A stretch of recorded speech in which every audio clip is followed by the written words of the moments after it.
네, 여러분 안녕하세요. 코인원픽입니다. 요즘에 제가 다른 컨설팅 업무들이 너무 바빠가지고 요즘에 방송을 좀 많이 못 찍고 있어요. 여러분들에게 제 방송을 기다리시는 여러분들에게 약간 죄송하다는 말씀을 좀 드리고요. 그리고 이제 이번 달이면 컨설팅 업무들이 어느 정도 이제 정리가 되기 때문에 또다시 본격적으로 방송을 좀 이제 소개를 좀 해드리면서 촬영을 좀 하려고 합니다. 자, 오늘 먼저 요즘에 비트코인이 너무 많이 떨어져서 요 며칠 사이에 많이 떨어져서 많은 분들이 또 고민을 많이 하실 것 같아요. 그래서 거기에 대한 제 의견을 좀 말씀을 드리면서 현물 ETF에 대한 얘기를 좀 할까 합니다. 자, 먼저 일단 지금까지 비트코인이 상승장으로 이끌어왔던 거는 이제 그 선물 ETF 승인의 역할이 굉장히 컸습니다.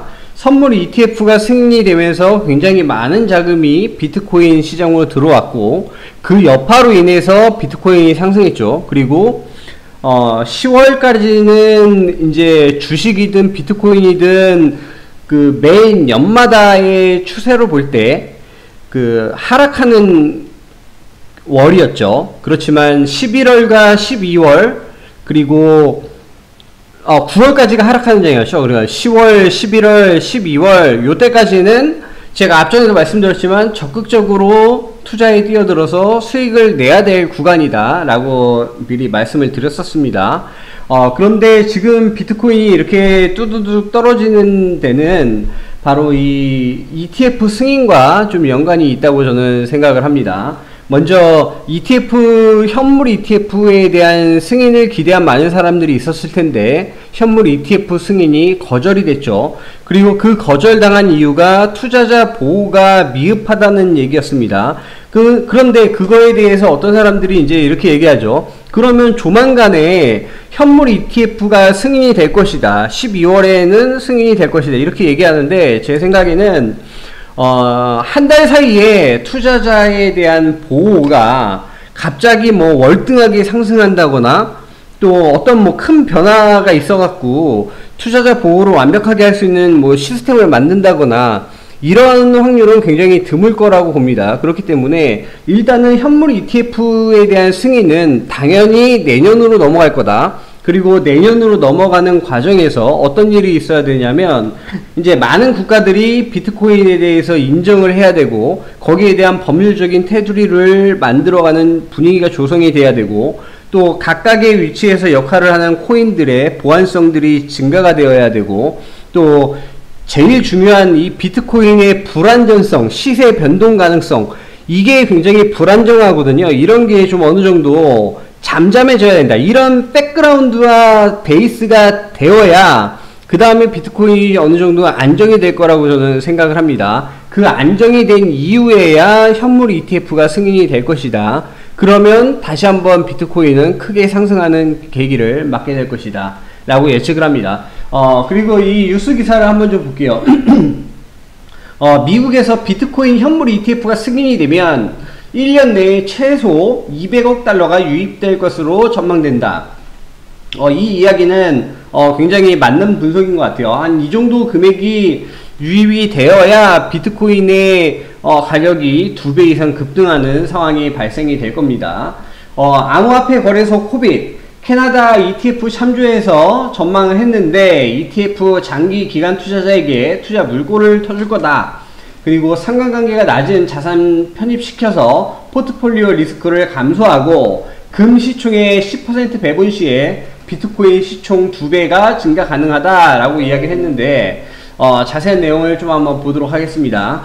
미국에서 비트코인 현물 상장지수 펀드가 승인이 될 경우에 1년 내에 최소 200억 달러면 23조 원이에요. 23조 원이면 이 금액은 정말 엄청난 금액이죠. 23조 원 이상의 기관 투자자의 자금이 유입될 수 있다는 분석이 나왔다라고 했죠. 그래서 코빗 리서치 보고서에 따르면 선물 ETF를 통한 기관 투자자 자금 유입도 가능하지만 연금과 같은 장기 투자자들에게는 효율성이 월등한 현물 ETF가 출시가 사실상 가상자산 투자에 물꼬를 트는 역할을 하게 될 것이다 라고 전망했다. 이거는 맞는 얘기예요. 가상자산에 물꼬를 트는 역할을 할 뿐만 아니라 가상자산의 엄청난 상승을 가져올 거라고 저는 전망을 하고 있습니다. 이런 캐나다에서 출시된 비트코인 현물 ETF의 운용 자산 추이에 근거한 것이다. 이것은 미국 자금의 일부가 캐나다 비트코인 ETF에 유입됐다고 가정했고, 자금의 규모는 국내 총생산 GDP의 비율을 따랐다. 보고서에 따르면 이게 중요하죠. 캐나다 토론토 증권거래소에서 거래되고 있는 퍼포즈 비트코인 ETF와 3IQ 코인시어즈 비트코인 ETF의 운용 자금은 이달 중순 각각 13억 달러, 16억 달러 정도이다. 총 운용 자금의 3분의 2 이상이 출시 후 1개월간 유입됐다. 이미 캐나다에서는 13억 달러, 16억 달러 이렇게 유입이 되고 있지만 큰 키를 쥐고 있는 건 미국 시장이에요. 미국 시장에서 비트코인이 승인이 돼야 됩니다. 이를 통해 유추해 보면 비트코인 현물 ETF가 미국에서 출시될 경우에 1년 안으로 200억 달러, 한 달 내 100억 달러의 자금이 유입될 수 있다는 보고서가 전망이 되었다. 자, 미국에서 비트코인 ETF, 현물 ETF가 승인이 된다 그러면은 엄청나게 폭등할 거로 예상이 됩니다. 그리고 그 승인되는 분위기가 조성이 될 때 이미 비트코인은 어느 정도 큰 상승을 가져갈 거라고 예상을 합니다. 그렇기 때문에 저희가 노려야 될 포인트는 뭐냐면 ETF, 현물 ETF가 승인이 될 것 같은 분위기가 감지되기 전에, 그 전에 저희는 투자를 해야 됩니다. 왜냐면 그런 분위기가 감지가 될 때쯤이면 이미 많은 사람들이 투자를 하고 있는 거예요. 거기에 뒷북으로 들어오는 사람들이 있겠죠. 그 사람들은 이제 크게 재밌는 못 보게 되는 거고, 그 전에 들어가야 돼요. 그러니까 비트코인이 지금 이때 떨어질 타이밍을 잘 노려서 미리 선점을 하고 있어야 된다는 얘기입니다. 그래서 정성문 코인 리서치 센터장은 이는 하나의 ETF에 관한 예측이지만 실제로 다수의 현물 ETF 신청서가 승인을 기다리고 있어서 이 예측은 매우 보수적인 수준이라고 했다. 그러니까 이거는 단지 하나의 ETF에 관한 관측이다. 그러니까 여러 개의 ETF가 승인이 될 경우엔 200억 달러가 웬 말이냐, 이보다 더 크게 많은 자금이 유입될 거다, 이렇게 얘기를 하고 있는 거죠.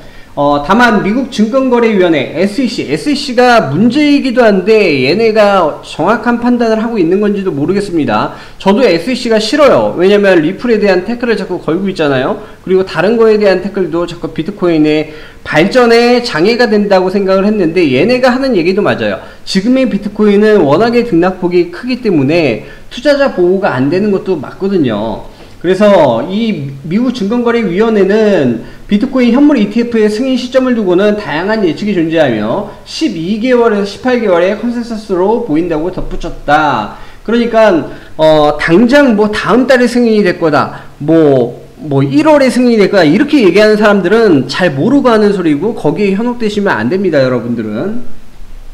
자, 그래서 보고서는 장기적으로 기관 투자자들이 오랜 기간에 걸쳐 가상자산을 편입할 것으로 예측했다. 기관 투자자들이 가상자산을 자신의 포트폴리오로 편입하는 이유는 단순히 가격 상승이 아닌 마코비츠 현재 포트폴리오 이론에 입각한 자산 배분 전략의 연장선이다. 이거는 나중에 제가 한번 따로 다 알아드릴게요. 마코비츠 현대 포트폴리오 이론, 이게 과연 무슨 이론인지 저도 궁금하니까 한번 좀 찾아보겠습니다. 이는 포트폴리오와 상관관계가 낮은 자산을 포트폴리오에 편입할수록 리스크 대비 수익률을 극대화할 수 있다. 이 얘기군요. 그러니까 포트폴리오와 상관관계가 낮은 자산을 이제 매수를 해야 된다. 그러면 리스크 대비해서 수익을 극대화할 수 있다는 이론이다. 그 이론인 것 같아요. 거기에 대한 근거가 어떤지는 잘 모르겠으나 자산운용업계는 1980년 이후에 40년간 상관관계가 낮은 자산을 발굴해서 자산 포트폴리오에 편입하는 과정은 지속적으로 진행했다.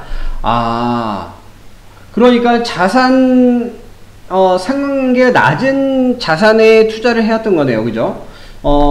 한번 요거는 제가 구체적으로 한 번 더 좀 다뤄드리도록 하겠습니다.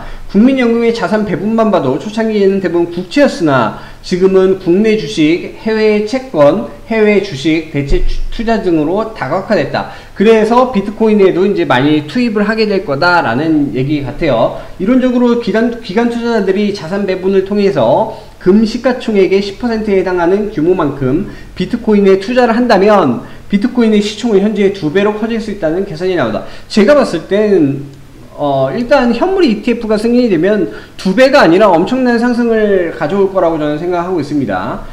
그래서 전 세계 기관 투자자들의 평균 비트코인 자산 배분 비율은 사실상 0%인데 만일 이 수치가 금 시총의 10%로 상승한다면 금이 가지고 있는 시총의 10%만 되는 걸로 상승을 한다면 비트코인의 시총은 지금의 2배 이상으로 증가가 가능할 것이다 라고 하는데, 제가 처음에 말씀을 드렸듯이 이런 분위기가 조성이 돼야 되면 더 많은 국가기관들에서 비트코인을 자산성으로 인정을 하고 법의 테두리로 넣어가는 분위기가 있어야 되고, 거기다가 이제 비트코인 이외에 다른 코인들의 발전이 같이 따라와야 되고, 이런 과정들과 백그라운드가 좀 있어야 이 정도의 예측이 가능할 거라고 생각을 합니다.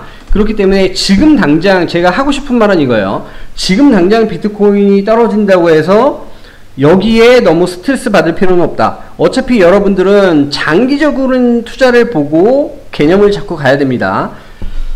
나중에 제가 좀 더 구체적인 전략과 그 다음에 또 그 마코비치 현재 포트폴리오 이론, 요게 좀 궁금하니까 요것도 좀 찾아서 추가적인 보충 설명을 좀 해드리도록 하겠습니다. 그래서 제가 전달하고 싶은 메시지는 이거예요. 지금 요 며칠 사이에 비트코인이 좀 많이 하락을 했어요. 근데 그 하락을 해서 여러분들이 스트레스도 많이 받고 걱정도 많으실 거예요. 그렇지만 그럴 필요가 전혀 없다. 왜냐하면 우리는 기다려야 돼요. 비트코인이 현물 ETF가 승인될 때까지 그 타이밍을 기다려야 돼요. 그 타이밍이 언제냐?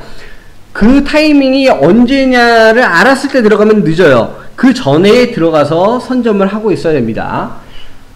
네, 지금까지 코인앤픽이었고요. 구독과 좋아요 많이 부탁드릴게요. 감사드립니다.